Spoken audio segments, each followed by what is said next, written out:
Las luces de la megacárcel Secot brillaban intensamente en la oscuridad de la noche salvadoreña, un símbolo de poder y control del gobierno de Nayib Bukele. Este monumental complejo penitenciario ha sido el eje central de su guerra contra las pandillas, un lugar diseñado para erradicar el crimen organizado. Sin embargo, entre los pasillos de este lugar impenetrable y las calles que alguna vez dominaron los pandilleros, surge una noticia inquietante. Viejo Lin, un líder pandillero legendario, habría iniciado una negociación secreta con Bukele para liberar a los suyos. De inmediato, la noticia sacudió a El Salvador como un terremoto político y social. Bukele, quien se ha convertido en un símbolo de la mano dura, el mismo que ha logrado encarcelar a decenas de miles de pandilleros bajo un estado de excepción, ahora enfrenta el rumor de haber considerado un diálogo con su peor enemigo. ¿Cómo puede ser posible que el hombre que prometió erradicar a las pandillas hasta el último resquicio del país esté dispuesto a sentarse, aunque sea simbólicamente, con uno de los cabecillas más notorios?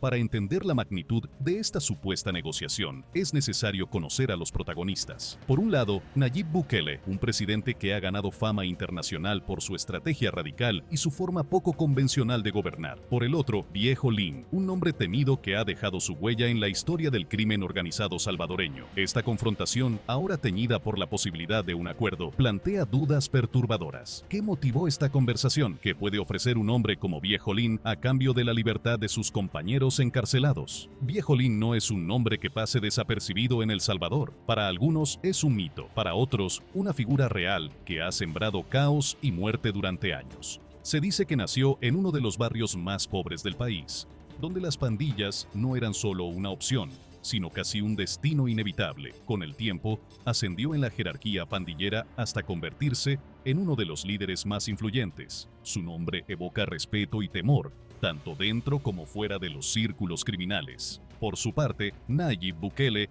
ha construido una narrativa de invencibilidad. Desde que asumió el poder, ha mostrado una postura inflexible contra las pandillas, implementando medidas extremas como la creación del Secot, considerado por muchos como una cárcel de máxima seguridad imposible de penetrar. Este complejo alberga a miles de pandilleros, aislándolos completamente del mundo exterior, enviando un mensaje contundente: no hay tregua, no hay negociación. Sin embargo, la aparición de este supuesto diálogo con Viejo Lin amenaza con romper esa imagen de control absoluto, porque Bukele, quien ha desafiado abiertamente a las pandillas y las ha reducido a su mínima expresión, ¿estaría dispuesto a escuchar a un líder criminal? Este rumor plantea una serie de interrogantes que no solo inquietan a los ciudadanos salvadoreños, sino también a la comunidad internacional. ¿Qué tan real es esta negociación? ¿Podría tratarse de una estrategia oculta por parte de Bukele, un movimiento calculado para desarticular a las pandillas desde dentro? ¿O, por el contrario,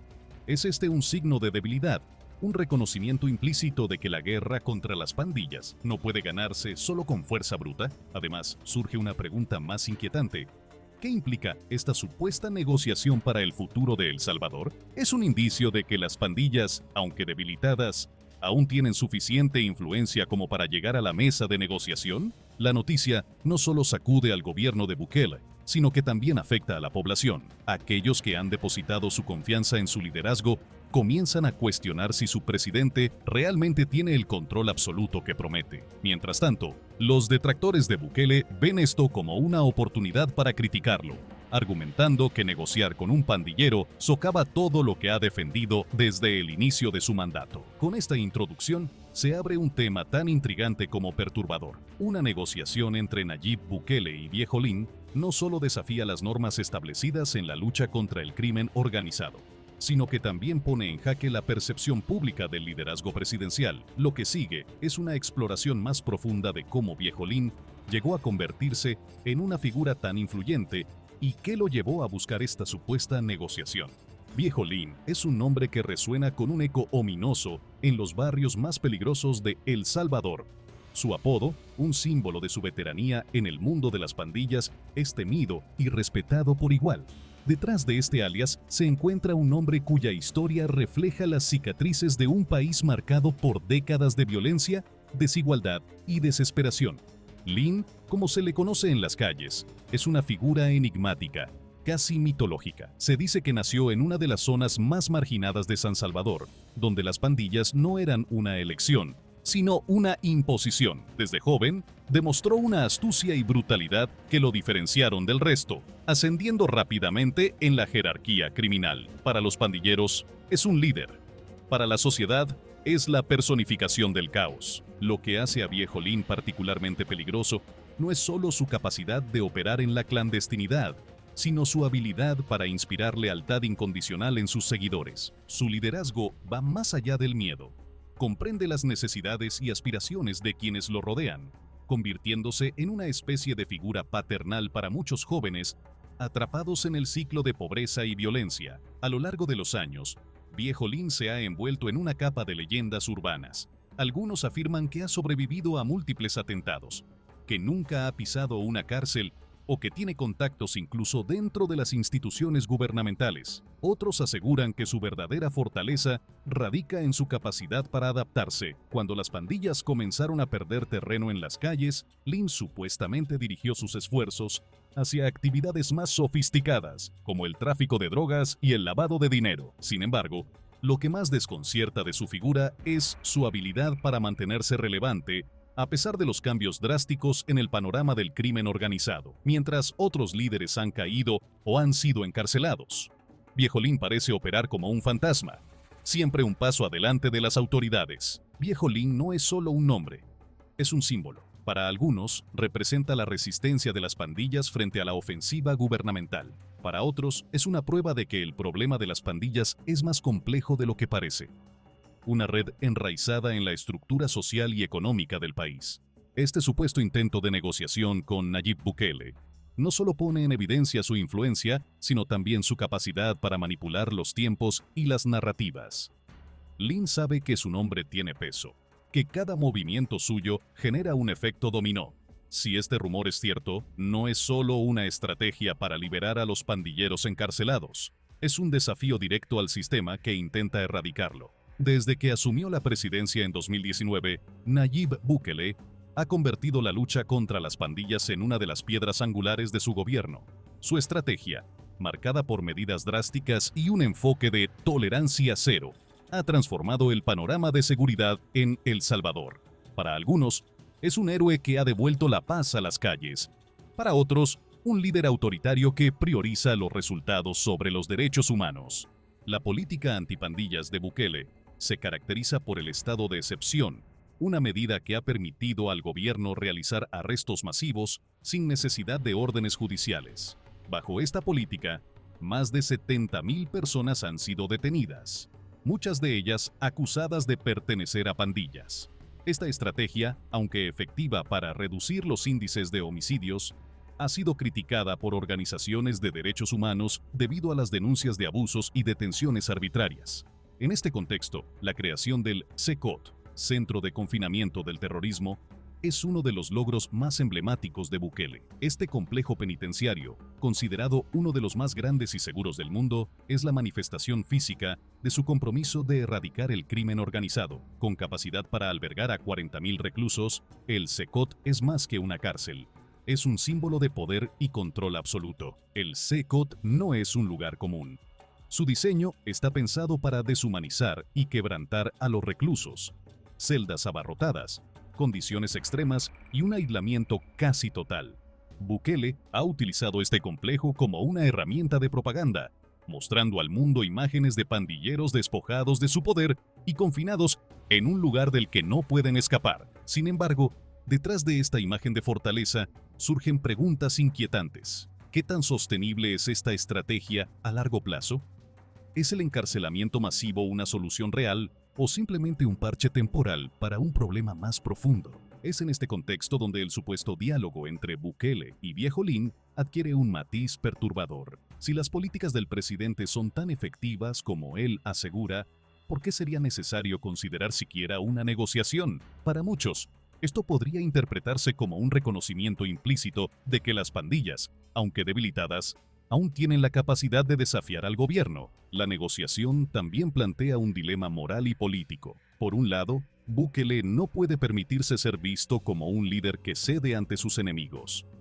Por otro, la posibilidad de una tregua, aunque sea temporal, podría evitar un recrudecimiento de la violencia en las calles. En cualquier caso, este supuesto intento de negociación pone en jaque la narrativa de Bukele como un líder invencible. Si el CECOT es realmente una fortaleza impenetrable, ¿por qué Viejo Lean sigue siendo una amenaza? La respuesta a esta pregunta podría definir el futuro de la guerra contra las pandillas en El Salvador. El rumor sobre una posible negociación entre Nayib Bukele y Viejo Lean no surgió de la nada. A lo largo de los últimos meses, varios eventos han indicado que las tensiones entre el gobierno salvadoreño y las pandillas, aunque parecieran haber disminuido a través de las políticas de mano dura, nunca se habían disipado por completo. Sin embargo, lo que algunos consideran un último intento de los pandilleros por recuperar el control de ciertas áreas se materializó de manera sorprendente. La cronología de este proceso, aunque aún envuelta en misterio,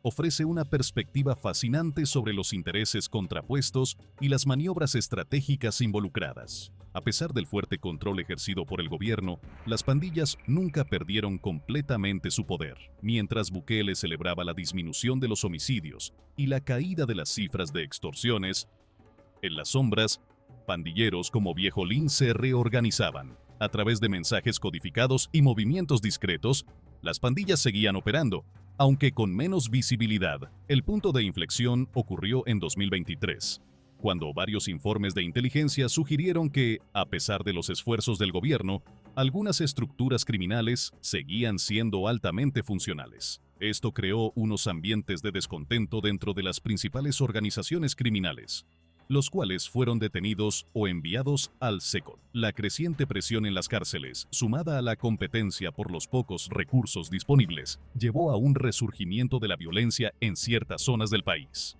Fue en este contexto de malestar que Viejo Lean, quien aún mantenía una red de contactos clave en los principales puntos de conflicto, empezó a hacer movimientos estratégicos. En primer lugar, se acercó a algunos sectores de la sociedad civil que mostraban preocupación por la estrategia de Bukele, intentando ganar apoyo para sus propuestas. La idea de iniciar una conversación con el gobierno sobre posibles condiciones para los pandilleros fue madurando entre los altos mandos de la pandilla, pero también empezó a filtrarse entre los agentes de la policía y las autoridades militares.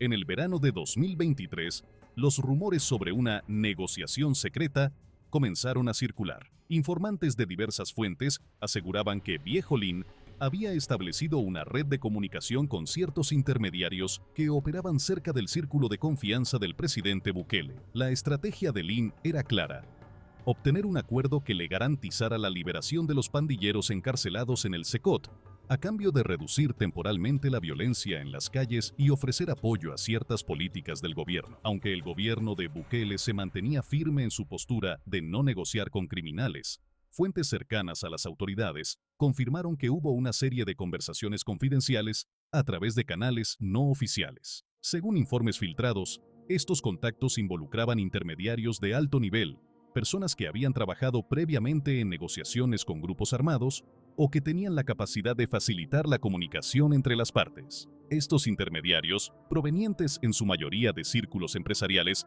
o de la seguridad privada, jugaron un papel clave en crear un ambiente de discusión. La propuesta inicial de Viejo Lean no fue directa, pero sí clara: liberar a los pandilleros que permanecían en el CECOT a cambio de una pausa en las actividades violentas. Esta propuesta iba acompañada de otras demandas menos explícitas, que incluían el acceso a ciertos recursos y el fortalecimiento de redes de control en áreas clave del país. A medida que las negociaciones tomaban forma, Bukele y su círculo más cercano comenzaron a percibir los primeros indicios de que las pandillas no estaban tan debilitadas como se pensaba. A finales de 2023, el presidente rechazó públicamente cualquier tipo de acercamiento, insistiendo en que su gobierno no cedería ante la delincuencia. Sin embargo, en privado, las conversaciones continuaron, y el temor de que un resurgimiento de la violencia pudiera desestabilizar aún más el país aumentó. La respuesta de Viejo Lean ante el rechazo fue estratégica. En lugar de mostrar desesperación, optó por aumentar las tensiones en las calles.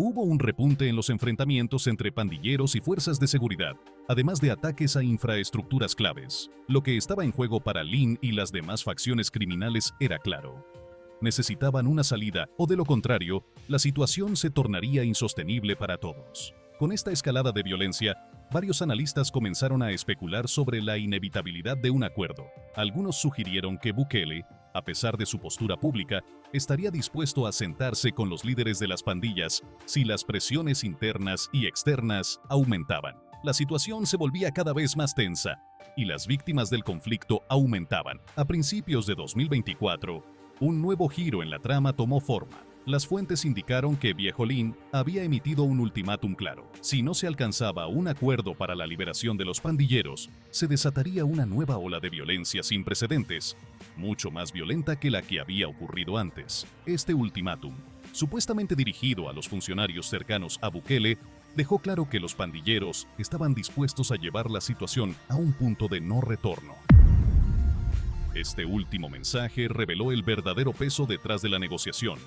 No se trataba solo de obtener concesiones, sino de mantener el control sobre un sistema de poder paralelo que, aunque debilitado, aún era capaz de generar caos. La noticia del ultimátum se filtró a través de varios canales, creando un clima de incertidumbre tanto en la población como en las autoridades gubernamentales. A medida que las presiones internas sobre Bukele aumentaban, el presidente se encontró ante un dilema.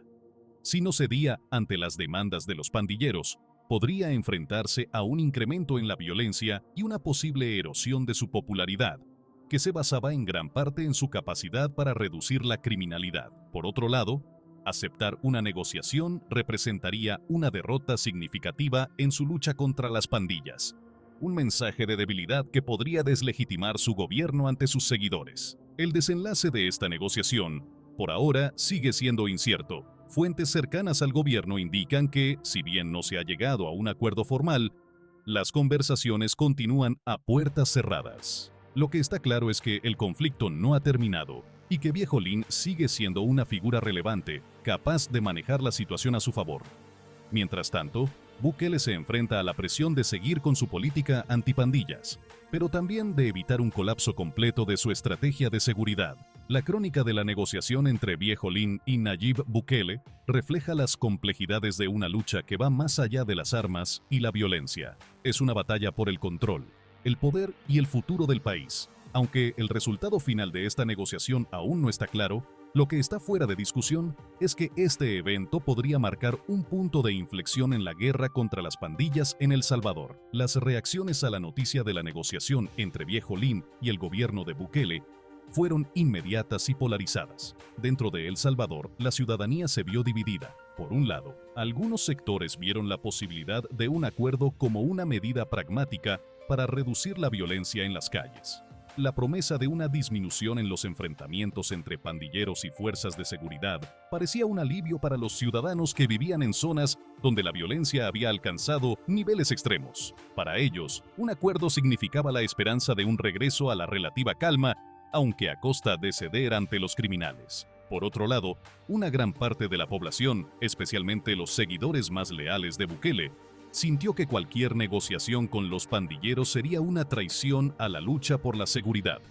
Para ellos, ceder ante los criminales representaba una rendición ante el caos y el desorden que había devastado al país durante años.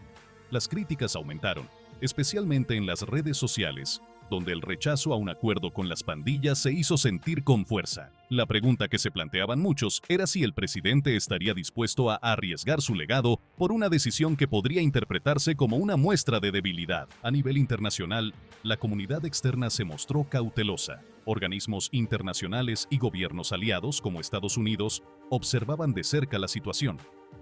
Un acuerdo de este tipo podría tener implicaciones diplomáticas, especialmente en relación con la cooperación internacional en la lucha contra el crimen organizado. Mientras algunos expresaban su apoyo a la firmeza de Bukele en sus políticas, otros sugerían que las pandillas seguían siendo un problema demasiado grande para ser ignorado, aunque no necesariamente se debían ceder ante ellas. El caso de la negociación entre Viejo-Lin y Nayib Bukele plantea preguntas complejas sobre el futuro de la política de seguridad en El Salvador. Si bien la guerra contra las pandillas ha sido una prioridad para el gobierno de Bukele, este evento demuestra que las pandillas aún conservan un poder considerable dentro del país. La situación refleja la dificultad de erradicar completamente un fenómeno criminal profundamente arraigado en las estructuras sociales y económicas.